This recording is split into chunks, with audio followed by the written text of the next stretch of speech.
ولقد آتينا إبراهيم رشده من قبل وكنا به عالمين إذ قال لأبيه وقومه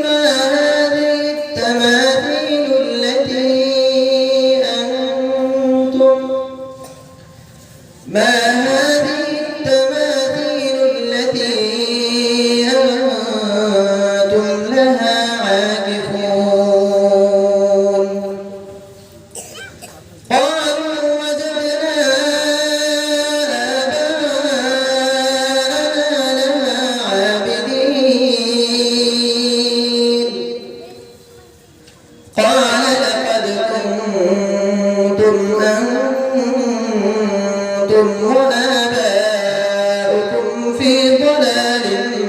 مبين قالوا أجئتنا بالحق أم أنت من